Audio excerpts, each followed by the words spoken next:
देवर्षि नारद जी ने यह सुना।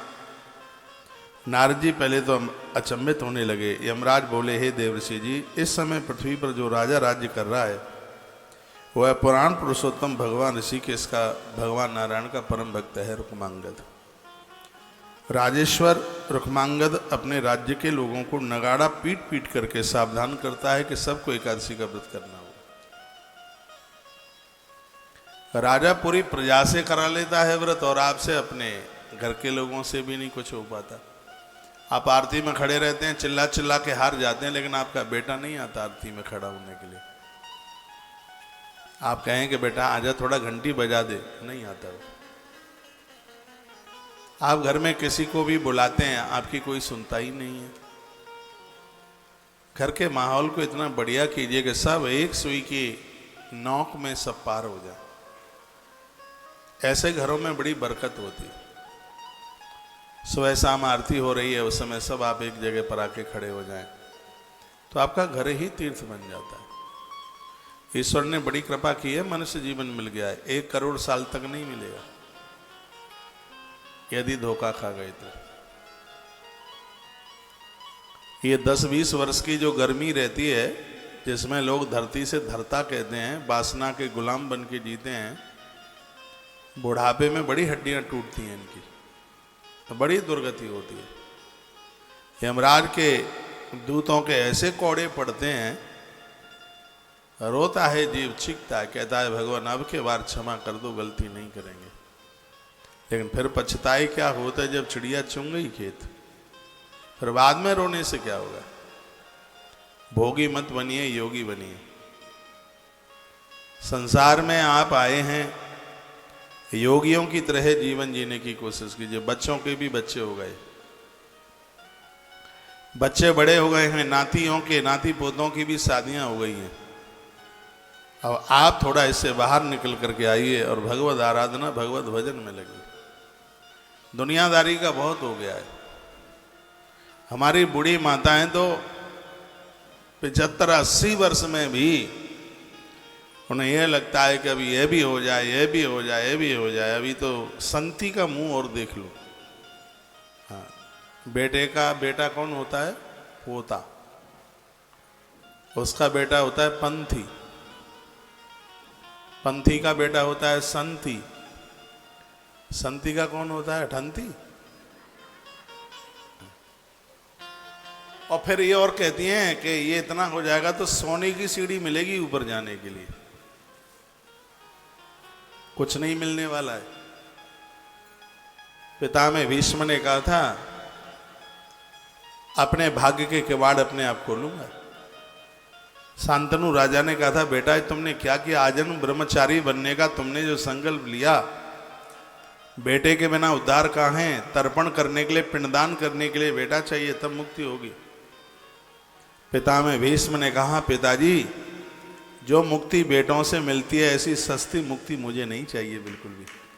अपनी मुक्ति का कपाट अपने हाथों से खोल के जाऊंगा।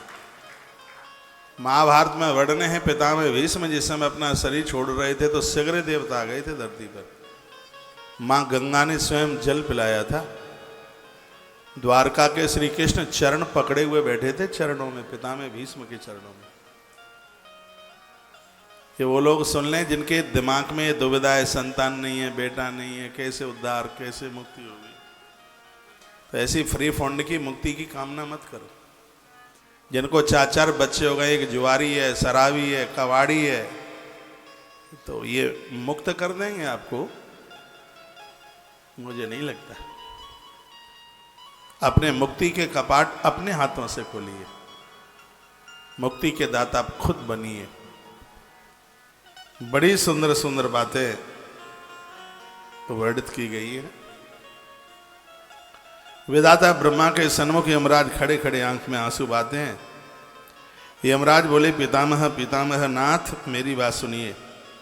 किसी के प्रभाव को जो खंडन, वह मृत्यु भी अधिक दुखदायी होती है। हे कमलोद्भव, जो पुरुष कार्य में नियुक्त होकर स्वामी का धन हड़पते रहते हैं, उन्हें काम करके नहीं देते,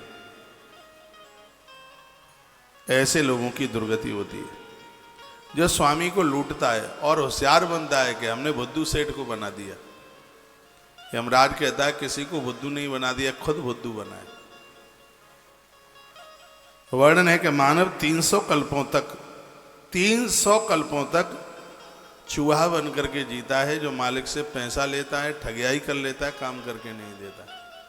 ये सरकारी जितने भी लोग मुझे सुन पा रहे हैं सुन लीजिए, सरकारी डिपार्टमेंट वाले, झूठे मेडिकल, झूठी एप्लीकेशन। आज सरकारी सेक्टर क्यों खत्म होता जा रहा है? जय जय भैया, काम करके नहीं दिए इसलिए। खैर मेरी बात आपको ठीक लगेगी नहीं, लेकिन सब लोग ऐसे नहीं हैं। फिर भी मेरे संपर्क में ऐसे बहुत लोग हैं, मैं खूब समझाता हूँ, रिश्वत लिए बिना नहीं मानते। उन्हें तसल्ली अपनी सैलरी से नहीं होती, सैलरी भी 1.5 लाख 2 लाख रुपया, 80,000, उससे तसल्ली नहीं है जब तक ऊपर वाला नहीं आ जाता तब तक। वो उन्हें बहुत अच्छा लगता है ऊपर वाला। ऐसे लोग हेरा फेरी करते हैं और बुद्धिमान बनते हैं। यमराज कहते हैं कि ऐसे लोग 300 कल्पों तक चूहा बन करके, चुखरा बन करके जीवन जीते हैं। बड़ा कष्ट होता है। कहा कि हे प्रभु, जो अपना काम बनाता है दूसरे को लूटता है, लेकर के कभी किसी को देता नहीं, वह मंद बुद्धि मानव 300 कल्पों तक चूहा ही बन के जीता है। जो राज कर्मचारी राजा के सेवक को अपने घर के कामों में लगाता है, वह बिल्ली बनता है। सरकारी लोग मुझे सुन पा रहे हों, आपके ऑफिस का चपरासी तुम्हारे बच्चों को छोड़ने जाता है, स्कूल में लेने आता है। सरकार की गाड़ी को तुम अपनी ससुराल लेके जाते हो, कभी कहीं लेके जाते हैं, और डीजल सब गवर्नमेंट के नाम लिखा जाता है। इसलिए तो भंडाफोड़ सब हो रहा है। ये ग्रंथों ने हमें जीवन दिया है, जो सरकारी लोगों को अपने घर के काम धाम में लगाते हैं। और ये बड़े बड़े अधिकारी तो ऐसा ही करते हैं। क्यों शर्मा जी, आप इस सेक्टर में रहे, बच्चों को छोड़ना, बच्चों को लाना, बाजार से सब्जी ले आ, घरवाली को उसके पियर छोड़ के आ जा। तो ज़्यादातर ऐसे वो सरकारी जो बड़े बड़े अधिकारी हैं, वो अपने से नीचे वाले लोगों को इसी काम में लगाए रहते हैं। और हमारे ग्रंथों ने इसका विरोध किया। और यमराज बोल रहे हैं ये बात। यमराज ने विधाता ब्रह्मा को कहा है कि मैं ऐसी नौकरी नहीं चाहता, मुझे कष्ट होता है, मुझे तकलीफ है। अब यहाँ लोगों का आना जाना बंद हो गया है, तो मुझे किसी दूसरे काम पे लगा दीजिए। जब यहाँ काम नहीं है तो दूसरे काम पर मुझे लगा दो। क्या अच्छी बात कही है। मेरी भाषा आपकी समझ में आ रही है? ये बात मेरे और आप सब के लिए लागू है। आपका बेटा, आपका पति सरकारी दफ्तर में काम करते हैं, वहाँ से कोई चपरासी ऑफिस से आता है, तुम्हारे घर के काम धामों में लगा है, तुम्हारे बगीचे को ठीक कर रहा है, पेड़ लगा रहा है, पानी दे रहा है, तुम्हारे बच्चों के स्कूल विस्कूल लेके जा रहा है। नहीं, एक आदमी अपनी तनख्वाह देकर अलग से कीजिए, उसको अपने काम में नहीं, उसको अपने प्रयोग में नहीं लीजिए, बिल्कुल भी। जीवन की दुर्गति हो जाएगी। तत्पश्चात देव मैं आपकी आज्ञा से धर्म पूर्वक प्रजा का शासन करता था। हे प्रभु, मैं मुनियों तथा धर्मशास्त्र आदि के द्वारा भली भांति विचार करके आज आपके पास आया। अब मेरे पास कोई बिल्कुल काम नहीं रहा है और आपके पास मैं आया हूँ। या तो रुक्मांगद की एकादशी रुकवा दो, या फिर मुझे कोई दूसरा काम दे दो। एक तो काम आपको करना ही होगा। राजा रुक्मांगद ने मेरे यहाँ के रास्ते बंद कर दिए। उस राजा के भय से समुद्रों द्वारा घिरी हुई समूची पृथ्वी के लोग सर्व पाप नाशक एकादशी का व्रत करके और भोजन न करके उसके प्रभाव से वो भगवान विष्णु के धाम जा रहे हैं, भगवान विष्णु के लोक में जा रहे हैं। और ऐसा नहीं, स्वयं नारायण गरुड़ लेके पहुंच जाते हैं वो एकादशी का व्रत करने वालों के लिए। और स्वयं भगवान ऐसे उस भगत को लेके आते हैं जैसे पिता छोटे से बच्चे को घोड़े पर आगे बिठा ले, ऐसा लिखा है। भगवान उस भक्त को गरुड़ पर आगे ऐसे बिठा लेते हैं, जय विजय नगाड़े बजाते हैं और कहते हैं देखो देखो इन महान भावों ने एकादशी का व्रत किया है, देखो देखो इन्होंने 11 का व्रत किया है। देवता आकाश से फूलों की वृष्टि कर दें, दुंदुबियां बजाते हैं, जयकार जय उद्घोष होता है। एकादशी करने वाले लोगों का इतना आदर होता है, इतना मान होता है, इतना सम्मान होता है। सास ससुर सब तर रहे हैं। देखो इसमें कितनी बढ़िया बात कही है, का घर की बहुएं व्रत कर रही हैं और सास ससुर के लिए गरुण लेने को जा रहा है। ये बिल्कुल सही है। घर की बहुएं बेटे आप जो सत्कर्म करते हैं इसका पूरा फल आपके पुरखों को प्राप्त होता है, बर्डन से मिलता है उन्हें।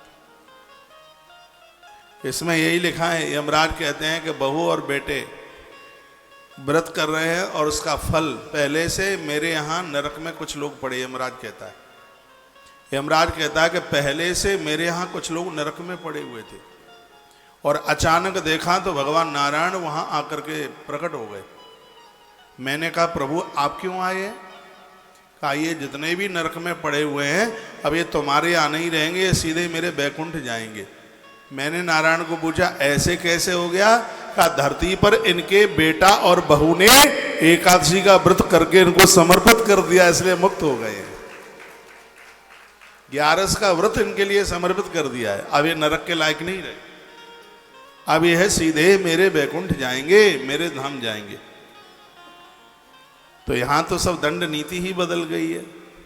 पापियों को मैं उधर दंड देता हूं, इतने में भगवान आके वहां प्रकट हो जाते, कहते हैं छोड़ो इनको। मैं बार बार कहता हूं ऐसा क्यों हो रहा है? कहा कि इनके वंशधरों ने एकादशी का व्रत धरती पर करके इनके लिए समर्पित कर दिया है। अब ये नरक में नहीं रहेंगे, अब ये मेरे धाम जाएंगे। कुमांगद राजा के राज्य में ऐसा ही हो रहा था। पहले इन लोगों ने इतने पाप किए हैं, इतने जानवर मारे, इतना कष्ट जीवों को दिया, ये मेरे यहाँ नरक में आए। लेकिन अब वहाँ धरती पर इनके जो वंशधर लोग हैं वो एकादशी का व्रत कर रहे हैं, उसकी वजह से मेरा नरक खाली हो गया। और आज विधाता जी मैं आपके पास तब आया हूं जब मेरे नरक में एक भी कोई आदमी नहीं है, एक भी जीव नहीं है। एकादशी ने तो सबको ही मुक्त कर दिया।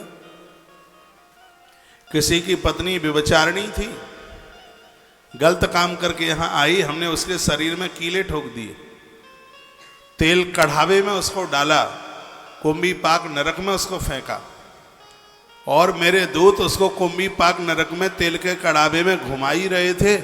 इतने में भगवान विष्णु वहां पधार गए। भगवान विष्णु ने कहा क्या करते हो, इसको छोड़ो, ये अब कुंभी पाक नरक के लायक नहीं, अब इसको सीधे बैकुंठ में जाना होगा, क्योंकि इसके खानदानियों ने, इसके बच्चों ने, धरती पर इसका पति रह गया, उसने एकादशी का व्रत किया है, ब्राह्मणों को भोजन कराया है, सगरे पाप हैं वो सब जल गए हैं, पुण्य इतने बढ़ गए हैं, अब ये यमराज के नहीं, अब ये यमराज के यहाँ नहीं, अब इनको मेरे बैकुंठ में जगह मिलेगी, ये यमराज बता रहे। ताली आज मत बजा देना हो। कितनी बड़ी महिमा 11 की है एकादशी की, और इतनी बड़ी महिमा होने के बाद भी यदि यह व्रत ना किया जावे तो निश्चित रूप से धिक्कार है हमारे लिए। अब तो भगवान को कह दो प्रभु जहां ले चलोगे वहीं मैं चलूंगा, जहां नाथ रख लोगे वहीं मैं रहूंगा। हे भगवान बस तेरे दरबार पर अपना नसीबा जगाने के लिए आया हूं, जो तुम कहोगे वही मैं करूंगा, जहां नाथ रख लोगे वही मैं करूंगा। 2 पंक्तियां हैं, जहां ले चलोगे वहीं हम चलेंगे, चलूंगा। चलो थोड़ी देर के लिए माताओं तुम भी मर्द बन जाओ, हम भी तो बहुत कथाओं में स्तुति करते समय हम स्त्री बन जाते हैं। चलूंगी मेरे उठे बिरह की पीर सखी वृंदावन जाऊंगी, तो फिर हम जाऊंगा थोड़े ही बोलते हैं, जाऊंगी, उस समय हम गोपी बन जाते हैं। तो जितनी भी गोपियां हैं थोड़ी देर के लिए सब गोपा बन जाओ।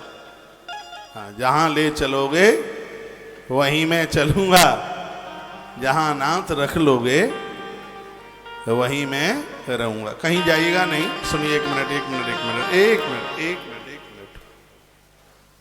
अभी कथा चल रही है लाइव टेलीकास्ट सत्संग टीवी पर, आप देख रहे हैं। और जो लोग कल शाम को कथा नहीं सुन पाए हैं एकादशी महात्म में, 1 बजे के बाद में वो कल की कथा शुरू हो जाएगी। पहले आधा घंटे का जो खाटू श्याम चरित्र कल छूट गया है वो संस्कार टीवी पर आप सुनेंगे। कल की जो 1.5-2 घंटे की कथा हुई है और वह 1 बजे से या 1:15 बजे से, जितना बजे से, तो कल शाम की कथा बड़ी अद्भुत हुई थी एकादशी महात्म में। तो 4 बजे तक सत्संग टीवी पर है प्रसारण और 4 बजे से लेकर 7 बजे तक संस्कार टीवी पर है। तो संस्कार टीवी पर आज की कथा बड़ी अद्भुत है। उससे पहले जैसे आप 4 बजे सत्संग टीवी पर कार्यक्रम पूरा होता है तो देर न लगाएं, तत्काल सत्संग टीवी पर पहुंच करके कथा पूरी सुन लें। कल खाटू बाबा का, खाटू श्याम जी का चरित्र थोड़ा अधूरा रह गया था आधे घंटे का, उसको संस्कार टीवी पर और सत्संग टीवी पर दोनों पर आप उसे सुन लीजिएगा। कल की कथा भी बड़ी अद्भुत हुई है, उसे सुन लें। और एक छोटी सी सूचना ये है, आज द्वादशी है और मैं हर बार ये कहता हूँ, जिस प्रकार से 11 के दिन पेठे की, खाने की और खिलाने की बड़ी महिमा है, ये फल और मिठाई दोनों में आता है। आगरा के व्यापारी तो बड़े खुश होते होंगे, उनका पेठा ज़्यादा बिकने लगा है, बोलते होंगे। लोगों की समझ में आ गया। शिव महापुराण में 12 दानों में पेठे को लिया गया। मैं हर एकादशी को थोड़ा सा पेठा खाता हूँ और यहाँ बंटता तो, वितरित तो बहुत होता ही है। उसी प्रकार से द्वादशी के दिन बहुत बड़ी महिमा है। जितने भी पुण्य हैं वो सब चावल में वास करते। चावल का एक नाम है अक्षत। द्वादशी के दिन यह चावल लोगों के मुंह में पड़ेंगे, उनका पुण्य अक्षय हो जाएगा, खानदान अक्षय हो जाएगा। हर द्वादशी के दिन हम एक 10 सेर 10 किलो चावल आप सब भक्तों से ले लेते हैं। 500 रुपये का सहयोग उसका होता है। लोग करते हैं सहयोग, तो ये भंडारा चकाचक चलता रहता है। आप यहाँ कई बार आए हैं, आज भी आए हैं, पूर्व में भी आए हैं। तुलसीवन आश्रम में भोजन प्रसाद चलता ही रहता है। कभी किसी को ये नहीं पूछा जाता कि आप कहाँ से आए। अभी मैं उधर गौशाला में था तो किसी ने मुझे पूछा कि महाराज जी ये नाश्ता है कि भोजन है। मैंने कहा नाश्ता ही है, भोजन तो 1 बजे होगा। कहा ये नाश्ता है, मटर पनीर है इसमें, और इसमें गोभी की सब्जी है, जलेबी है, उसमें दही है, बूरा है, 2 तरह की पूड़ियाँ हैं। मैंने कहा ये सब गौ माता की कृपा है, कौन किसको क्या खिला सकता है।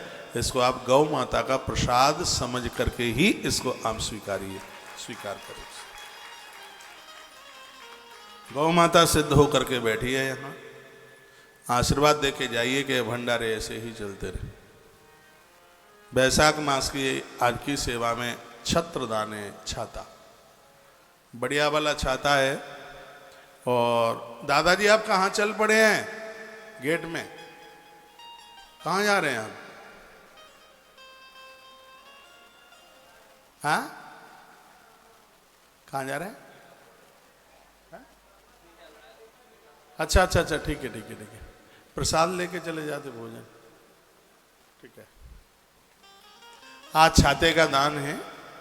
जिन्होंने 6000 रुपया जमा किए हैं उनको अलग से करने की ज़रूरत है नहीं। जो रोज़ की रोज़ एक दिन का करते हैं तो उनके लिए आज 300 रुपये की सेवा है। जो भी आश्रम के नंबर अकाउंट आपके पास है उसमें आप देख लीजिए। प्रमुख रूप से आज अक्षत दान जो हर द्वादशी को होता है, इस सेवा के साथ आप जरूर जुड़िएगा।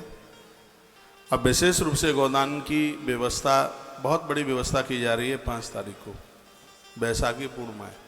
बाहर भी मुझे आप लोग सुन पा रहे हैं, बैसाखी पूर्णिमा को श्रीधाम वृंदावन पधारे आप पूर्णिमा से। यहाँ विशेष रूप से सत्यनारायण भगवान की कथा का आयोजन है। उस दिन यज्ञ का भी कार्यक्रम है। और जो बैसाख में नहाए हैं, व्रत उपवास वगैरह किया है, तो आप श्रीधाम वृंदावन पधारिए और हम और आप मिलकर के बैसाखी महोत्सव मनाएंगे। लास्ट का दिन है बैसाख के महीने का। और ऐसा बैसाख आप नहीं मना पाए होंगे पहले। कैसा मनेगा आप देख लीजिएगा आके। आप अभी जाके भी 5 तारीख तक लौट के आ जाइए। 5 तारीख को आ जाइए। 5 तारीख को अद्भुत यहाँ पर उत्सव है। तो यहाँ के इन सेवा कार्यों के साथ आप जरूर जुड़ते रहिएगा। एक बार आप गौशाला जरूर पहुँचें। यह पूरा का पूरा आयोजन गौ माता के लिए हो रहा है। आज भगवत कृपा से गौ माता के लिए इतनी बड़ी व्यवस्था की जा रही है। ये तो आप एक आध साल बाद आके देखिएगा, आप ये कहोगे कि ये हकीकत में कि हम सपना देख रहे हैं।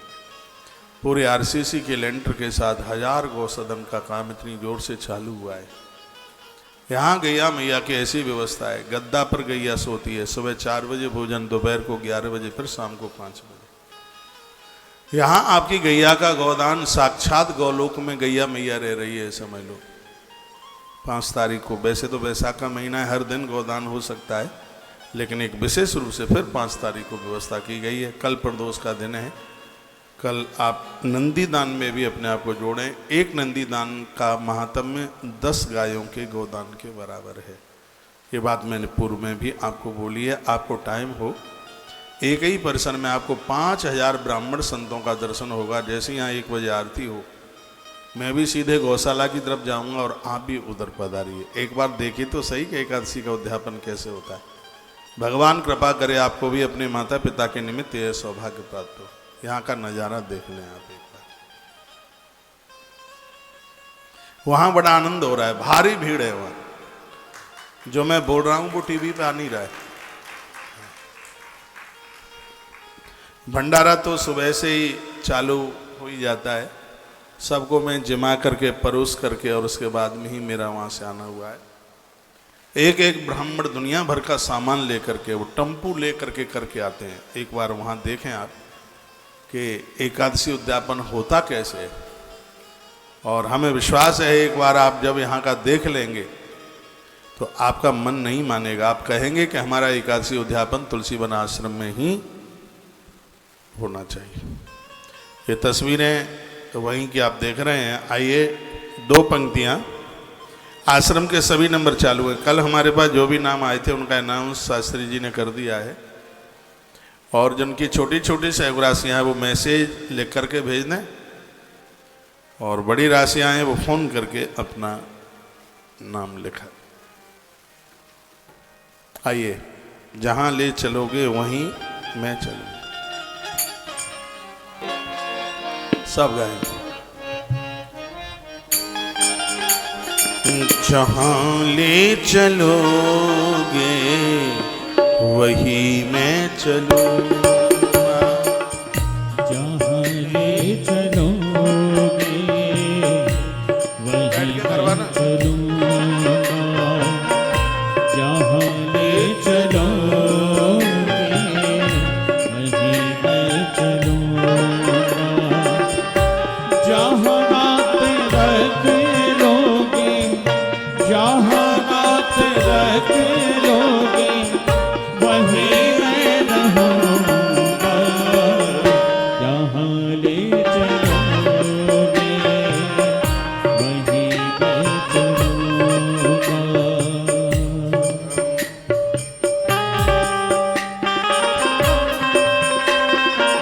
एक मिनट, मेरे मोबाइल में एक मैसेज लिख के आया है और इसको पढ़कर मेरा मन खुश हो गया। निशा सनसन बाल, आपने लिखा है, महाराज जी हम अक्षय तृतीया के समय आश्रम में रात को 11 बजे पहुंचे थे, फिर भी आश्रम के लोगों ने इतनी देर रात में भी हमारे भोजन का अरेंजमेंट किया। यहाँ तो आने वाला हर व्यक्ति राधा माधव का रिश्तेदार है। लोग अपने समधी की इतनी खुशामद करते हैं। संसारी लोग आते हैं तो उनकी इतनी खुशामद होती है, तो यहाँ तो साक्षात बांके बिहारी का रिश्तेदार आता है, तो उसको अति आदर होना चाहिए, उससे मान होना चाहिए। आपसे निवेदन है, सब लोग भोजन करके जाएंगे, और भोजन करके नहीं जाओगे तो ताला बंद करवा दूंगा, देख लेना। प्रसाद ले करके जाओगे। यहाँ भी सबके लिए भोजन की व्यवस्था है, और गौशाला में तो है ही। जहाँ ले चलोगे वही मैं चलूँगा। जहाँ ले चलोगे वही मैं चलूँगा। जहाँ रात रख लोगे, जहाँ रात रख लोगे वही मैं रहूँगा।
चल के रहूँगा, जहाँ ले चलोगे वहीं मैं चलूँगा, जहाँ ले चलोगे वहीं मैं चलूँगा।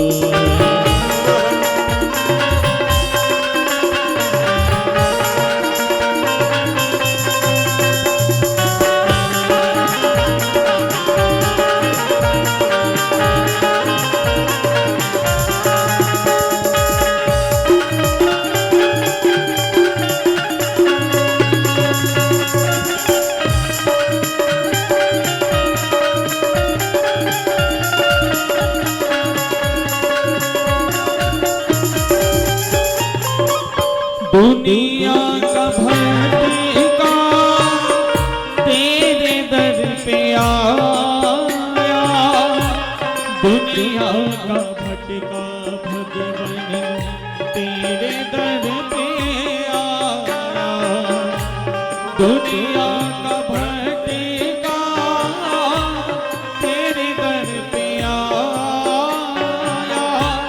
दुनिया का भटका भगवन तेरे दर पे आया, जो तुम कहोगे काना, जो तुम कहोगे काना वही मैं करूँगा, जहाँ ले चलोगे वहीं मैं चलूँगा, जहाँ ले चलोगे वहीं मैं चलूँगा।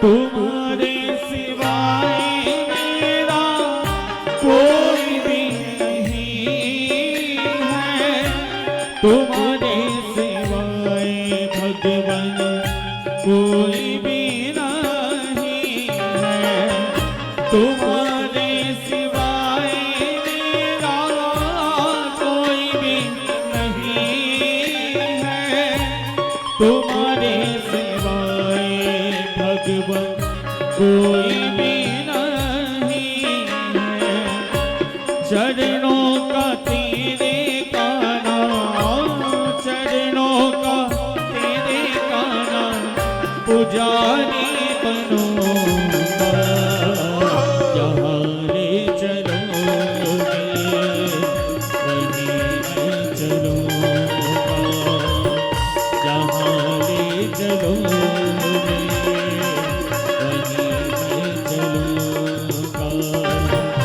जहाँ नाथ रख लोगे, जहाँ नाथ रख लोगे वहीं मैं रहूँगा, जहाँ ले चलोगे वहीं मैं चलूँगा, जहाँ ले चलोगे वहीं मैं चलूँगा, जहाँ नाथ रख लोगे, जहाँ नाथ रख लोगे वहीं मैं रहूँगा, जहाँ ले चलोगे वहीं मैं चलूँगा, जहाँ ले चलोगे वहीं मैं चलूँगा। श्याम श्याम श्याम श्याम श्याम श्याम श्याम श्याम श्याम श्याम श्याम श्याम श्याम श्याम श्याम श्याम श्याम श्याम श्याम श्याम श्याम श्याम श्याम श्याम श्याम श्याम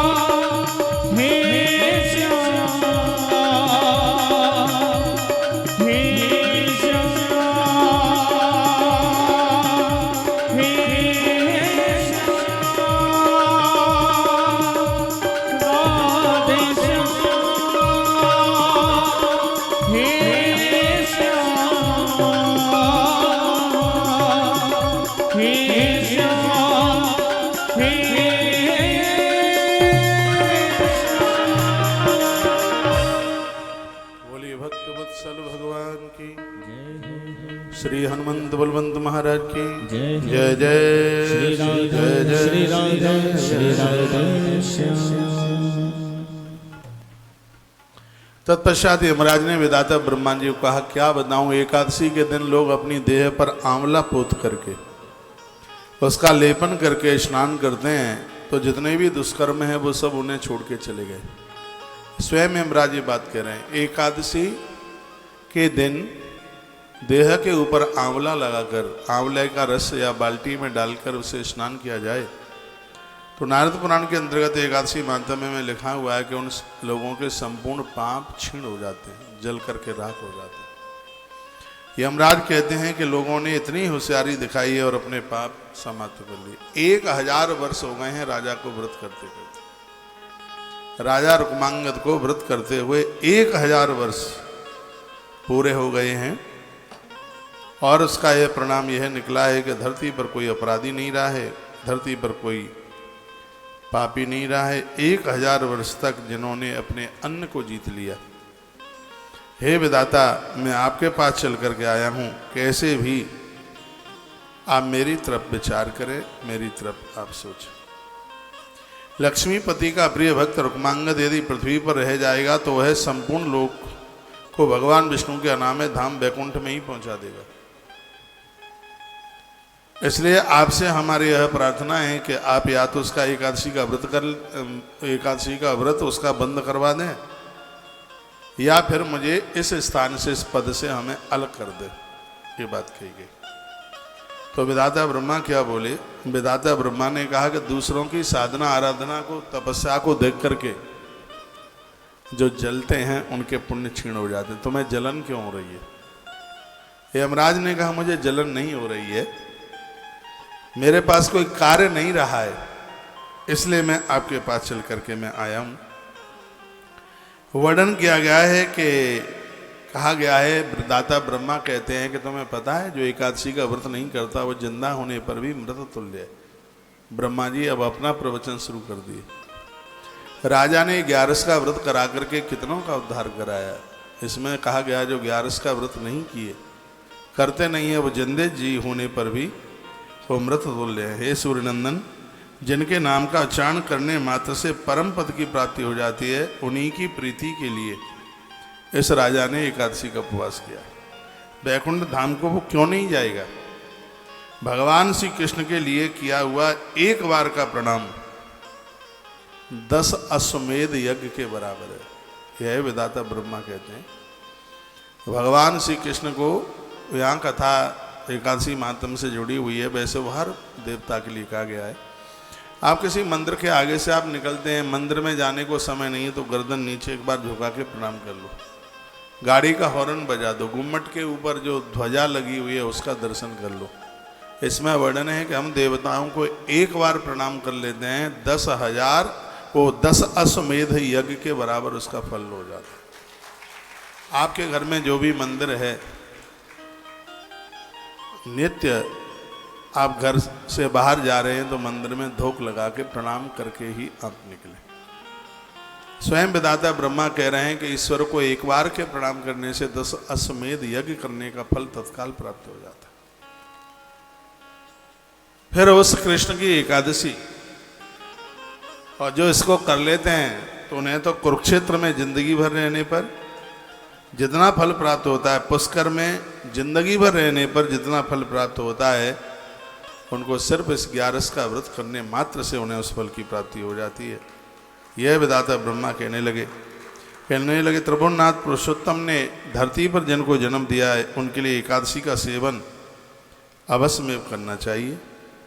जो लोग स्वस्थ हैं वो तो यह व्रत कर ही सकते हैं। विधाता ब्रह्मा कहते हैं, आप यदि अस्वस्थ भी हैं और आप अन्न नहीं छोड़ सकते हैं, व्रत नहीं कर सकते हैं, तो आप 26 नाम एकादशी के उच्चारण कर लें, उससे भी आपको 11 करने का ही फल प्राप्त होता है। ये बात तो मैंने पहले भी बोली है। तुलसी की माला लें, एक एकादशी को आप 108 बार जपें, फिर जब वो पूरी हो जावे, एकादशी टोटली 26 है तो इसमें आपको 26 माला करनी होगी, हर एकादशी की एक माला। तो 26 एकादशी है तो 26 माला हो गई है। यदि आपने 26 माला कर ली है तो आपको पूरा 11 करने का ही फल प्राप्त होता है। ऐसा श्री देवर्षि नारद जी बोले।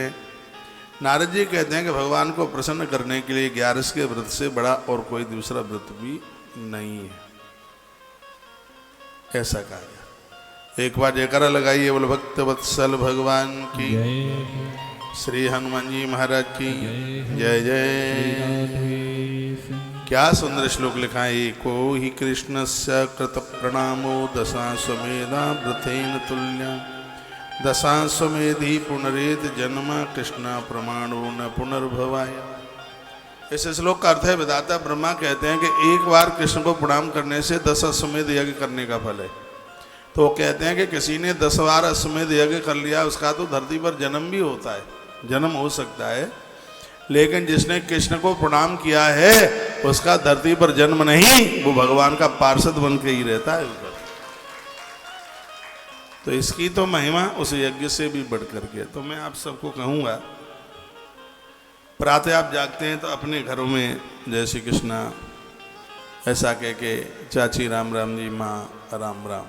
आपके दिन का आरंभ भगवत नाम उच्चारण से, परमात्मा का नाम लेने से सगरे पाप जल के राख हो जाते हैं। भाई को भाई अन खालसो, नाम जपत मंगल दिश दस।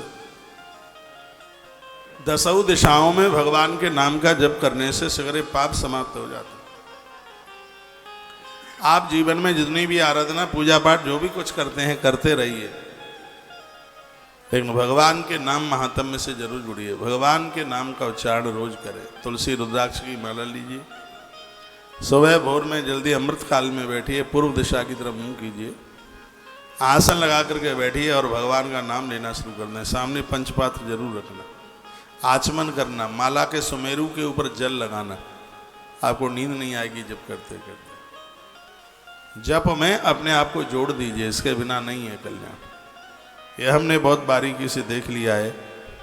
तो आज विधाता ब्रह्मा कहने लगे कि एकादशी जो व्रत करता है वह भगवान के धाम में नहीं, वो भगवान नारायण के हृदय में वास करता है। ये विधाता ब्रह्मा ने। अब इसमें मैं क्या कर सकता हूं। धरती पर ऐसे राजा का जन्म हुआ है जिसने पूरी सृष्टि में 11 का प्रचार किया, उसको मैं रोक नहीं सकता। लेकिन तुम मेरे दरबार में आए हो तो तुम्हें मैं खाली हाथों से नहीं जाने दूंगा। व्यक्ति का भजन बढ़ता है, आराधना साधना बढ़ती है, तो यही यमराज उसके जीवन में 2 चीजें आती हैं। जो इन दोनों को जीत लेता है वो सीधे ईश्वर के लोक में जाता है, नहीं तो ये दोनों चीजें उसे परास्त कर देती है। व्यक्ति की आराधना साधना बढ़ती है तो 2 चीजें सामने आती हैं, एक है कंचन और एक है कामिनी।